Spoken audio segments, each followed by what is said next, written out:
Hello guys, ayan, ngayon ituturo ko sa iyo ngayon kung paano ka makakapag-activate, no? Paano ka makakapag-activate ng account mo sa Salveyo World, okay? So, punta na tayo. So, kung ikaw meron ka ng username, no? Meron ka ng username, tsaka meron ka ng password, nakapag-sign up ka na sa referral link ng sponsor mo, kailangan mo na lang is mag-activate, no? Para maging official member ka ng maging member ka na ng Salveyo World at ma-activate yung account mo, no? So ayun, una punta ka muna sa sa browser mo, ayan. Type mo lang yung pwede mo nang i-search, no? Pwede mo nang i-search yung salveyoworld.com para makapag-login ka, no? Ayan.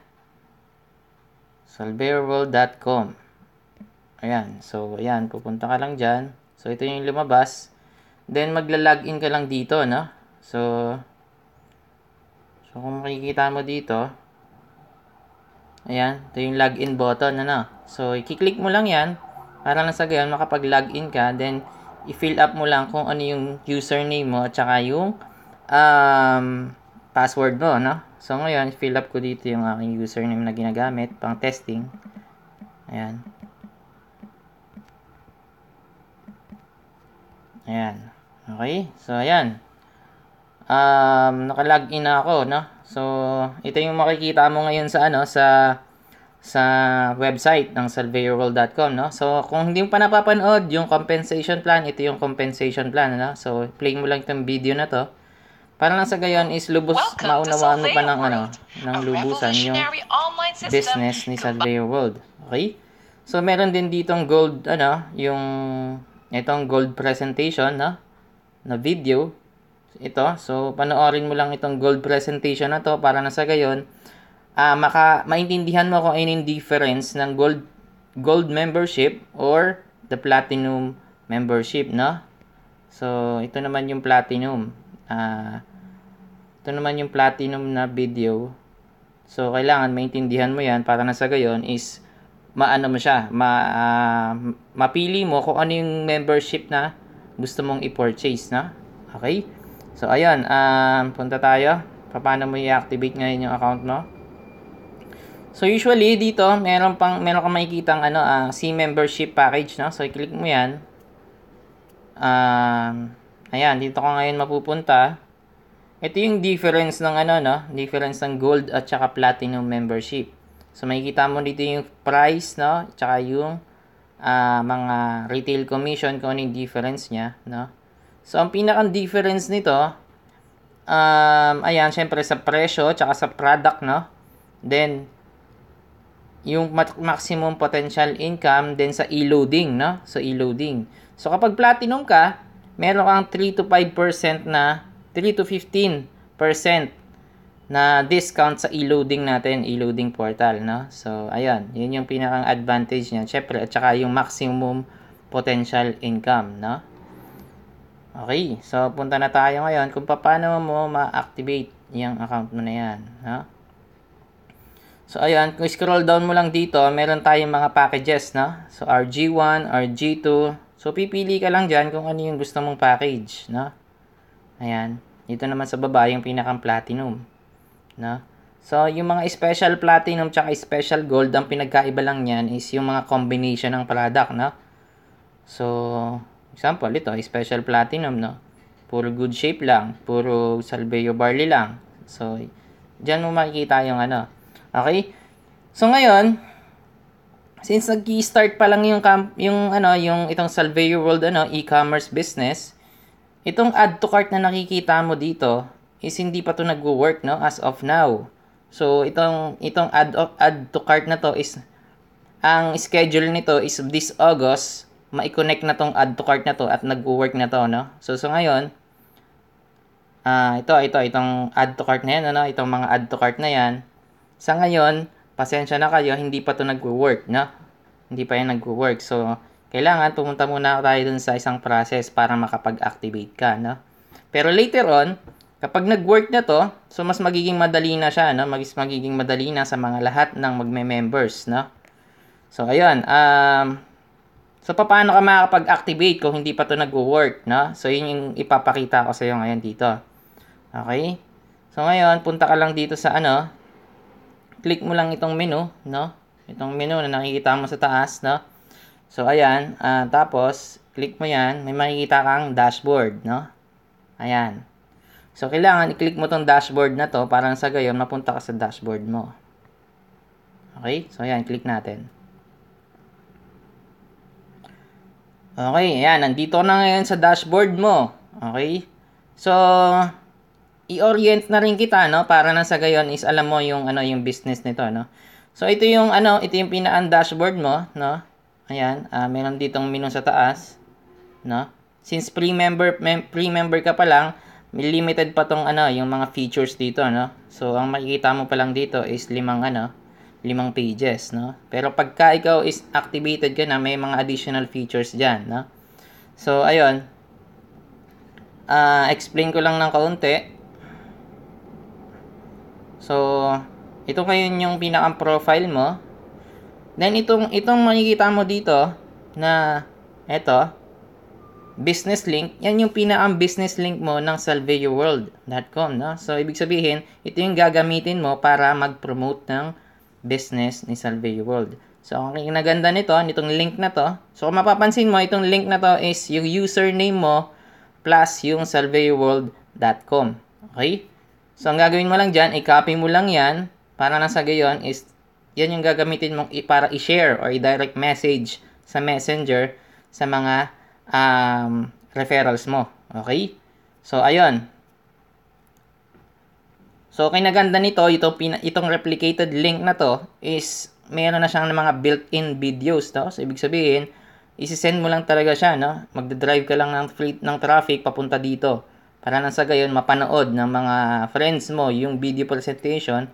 So, kung sakaling magustuhan nila, no? Kung sakaling magustuhan nila yung video, yung business opportunity, mag-join sila, no? So, ibig sabihin yan, yung video na yung paulit-ulit na mag-explain sa mga referrals nyo, no? So, yung ganun kaganda yung ginawang system ng Salve Your World, no? Ang kailangan lang talaga is mag-sign up sila para ma-access pa yung ibang videos, no? So, pwede mo siyang i-try, no? Pwede mo siyang i-try, i-copy mo lang itong i-copy mo lang itong link na to. Then, i-try mo sa browser mo kung ano yung lalabas diyan, no? So, try mo lang. Try mo din sa ibang browser, no? Try mo sa ibang sa ibang cellphone, no? Para ma-testing mo kung ano yung lalabas diyan. Okay? So ayun, paano ka makakapag-activate dito ngayon? So mayroon ka nakikita dito by membership sa my profile mo, no? Ito. Yan. I-click mo lang 'yan para na sa gayon mapunta ka ngayon dun sa by membership, no? Meron nga pala tayong option dito, no?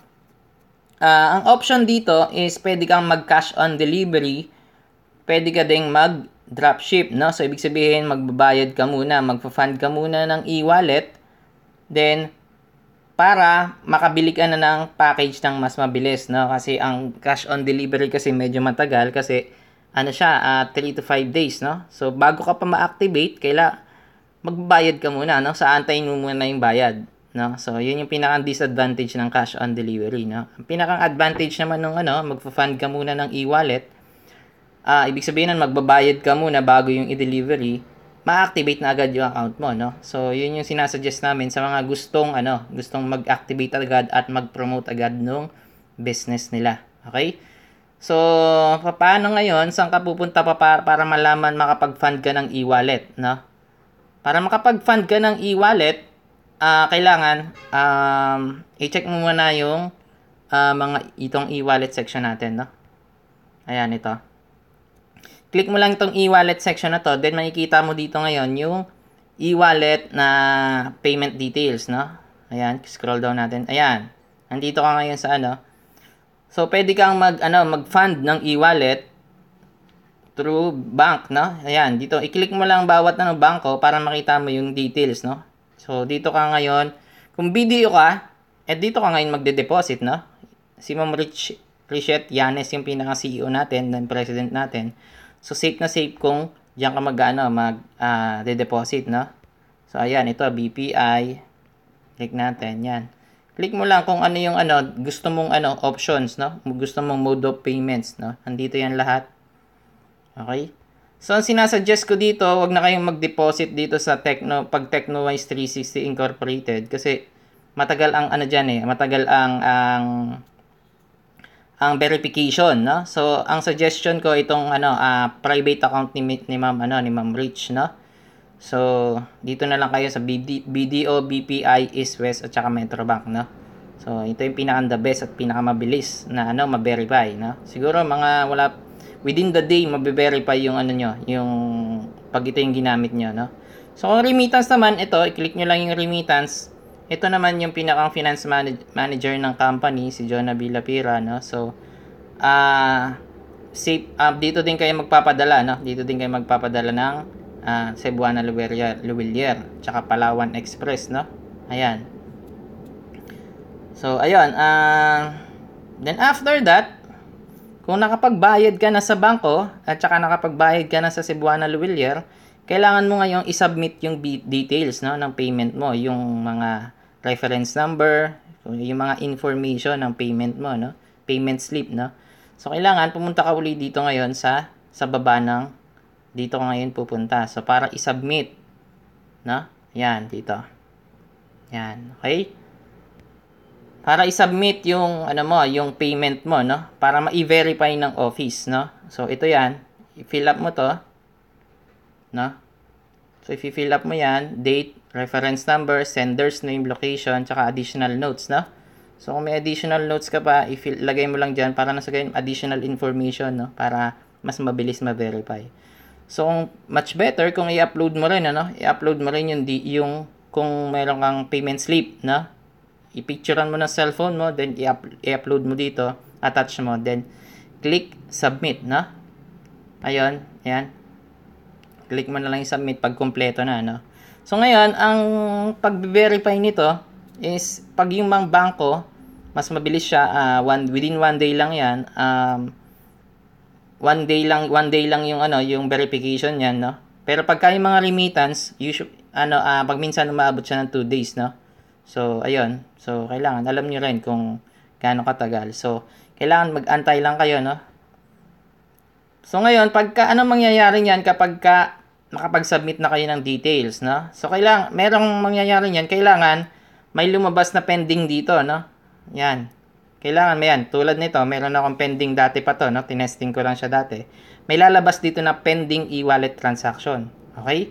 So, kailangan may makita kayo yan kung nakapag-submit na kayo ng details. Okay? Kung wala dito, ibig sabihin yan, hindi pa gumana yung submit details nyo, no? So, ayun. Paano nyo naman malalaman kung verify na, no? Paano nyo malalaman kapag na-verify na ng office? Malalaman nyo siya kapag itong e-wallet nyo dito, ito, yan, kung makikita nyo, 0 pa rin yan, di ba? Available e-wallet is 0, no? So, ibig sabihin yan, kung halimbawa, nakapagpadala ka na ng 1,599, then after 2 days, hinantay mo yung verification, kailangan itong 0 na to, available e-wallet na to, mag-reflect na dyan yung pinadala mo, no? Yung sinubmit mo na details, no? So, kapag meron ng laman yan, saka ka palang makakabili ng package, no? Saka ka palang, kasi itong e-wallet na to, ito yung gagamitin mo para pambili ng package, no? Itong e-wallet na to, pwede mo din gamitin pang load. Pwede mo rin gamitin pambili ng ibang products pagdating sa Technowise 360 website. Okay? So, yun yung purpose, yung pinakang purpose ng e-wallet, no? Pinakang electronic, electronic wallet, no? So, kasi dito, online tayo no? So, kailangan talaga may e-wallet ka, no? So, temporarily, ito yung procedure niya, no? Pero later on, kapag na-activate na or naayos na yung payment transaction natin dito sa pinakang main page natin, ito, ayan, ito, kung meron kang credit card or debit card, PayPal, later on, pag nag-work na tong system na to, diretso ka na, pwede ka na mag-add to cart, no? Ito. I-click mo na lang yan. Diretso na, no? Diretso add to cart ka na, diretso membership na yan, no? So, ngayon, pero as of now, hindi pa siya gumagana, no? Hindi pa siya nag-work. So I think by August mag-work na yung system na yan. Okay? So ngayon, punta naman tayo ngayon pagka na-fund na yung e-wallet mo, no? Pag meron ka ng e-wallet, paano ka magbabay ng membership package, no? So for example, halimbawa lang yung e-wallet mo is meron ka ng 1599, no? So i-click mo lang itong buy membership package na to na nakikita mo. Yan, sa dashboard ka uli, no? Click mo lang yan para na sa gayon mag-proceed ka ngayon dun sa buy membership, no? Click natin. Ayan, so i-scroll down mo lang. Ayan, may makikita ka dito, ayan. So, i-click mo ulit itong buy package na to. Ayan, no? So, i-click mo lang uli yan para na sa gayon mag-proceed ka sa next step. Okay? So, i-ano natin. Click natin. Ayan, so pupunta ka ngayon dito, no? So, may mga package dyan. So, pili ka lang kung ano yung nagustuhan mong package, no? Then, i-ano mo lang yung dot dito. Yan, itong dot na nakikita mo dito. Yan, yung dot dyan. I-ano mo lang yan, no? Click mo lang. For example, ito. Pinili ko tong RG2, no? So, ayan. Then, check mo lang yung quantity, no? Yan. So, submit mo ulit yung click mo na ulit yung submit. Ha? Ayan. Ito yung submit, no? So, click natin.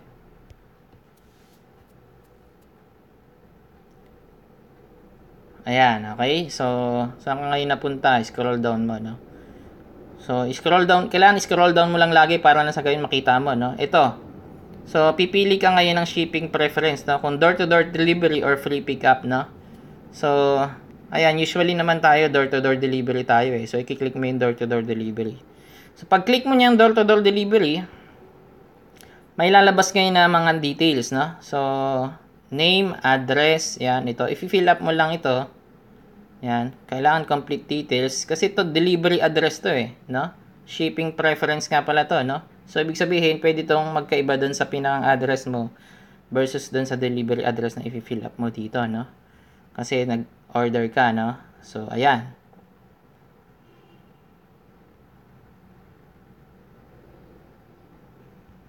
So, fill up mo lang ito. Then, click mo lang tong final step, no? Ito. So, click na natin yan, testing. I-fill up mo lang itong details dito, no? So, para na sa gayon makapag proceed ka sa buy ng package, no? So, testing natin dito ngayon.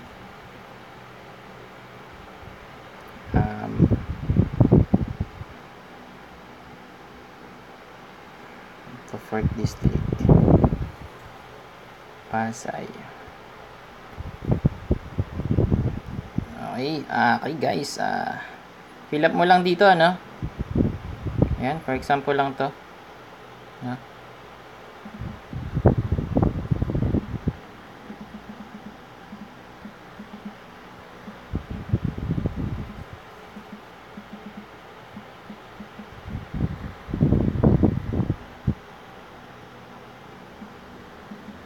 Okay, ayan. Okay, so then final step, click mo lang itong final step, no? So para na sa gayon makapag-proceed ka dun sa final step. Ayan. So may makikita ka ngayon ditong go to payment, no? So itong go to payment na to, i-click mo lang yan. Ayan. Scroll down mo lang ulit kung ano nangyari dun sa ayan. So, 1,599 pesos. Ang mangyayari niyan, pwede kang kung may laman na yung e-wallet mo, pwedeng e-wallet, then, pwedeng cash on delivery, So, i-fill up ko lang dito yung, yung e-wallet or cash on delivery, no? So, kapag cash on delivery,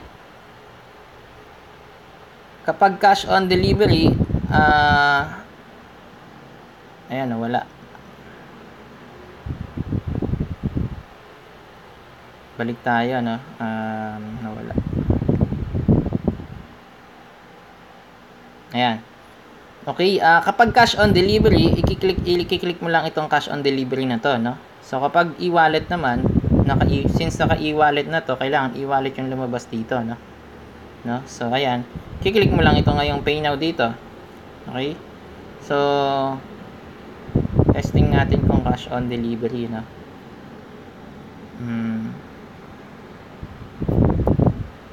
Ano yung lalabas? Ayan. So ibig sabihin niyan, lumabas na dito na meron akong pending na, ayan, you have one pending COD orders, no? So ayan, so makikita mo kung may pending ka ngayon na COD order history, no? So makikita mo rin dito sa order history. Ayan.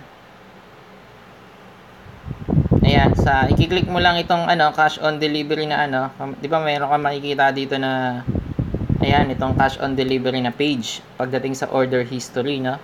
So i-click mo lang 'yan, kailangan meron kang pending dito, no? Na makikita. Para lang sa gayon kung pumasok ba yung order mo, no? So pag pumasok 'yan, ibig sabihin niyan ipaprocess na, no? Ipaprocess na yung order mo ng company, no? Pagka naman e-wallet, nandito yan sa order history mo dito, no? Sa order history mo o kaya dito sa pending, no? So parehas lang yan. So ayun, automatic pagka nag-fund ka ng e-wallet naman, pag nag-fund ka ng e-wallet, automatic pag meron ka nag-buy ka na ng package, ma-activate yan, diretso activate na yung account mo, no? So mapapansin mo na magkakaroon ka na ng ibang features pagdating dito sa dashboard mo, no? Then at the same time, itong free membership na to na nakikita mo dito, free member, magiging ka na yan, mababago yan. So ibig sabihin kung gold member ka, magiging gold member yan, no? Ang nalakalagay dyan, o kaya naman platinum member. Okay? So ayun, that's it guys. Ganun lang kadali kung paano mag-activate ng ng account nyo or bumili ng package dito sa salveoworld.com. Okay? So sa ngayon, as of now, yun muna yung process, no? Okay, thank you guys.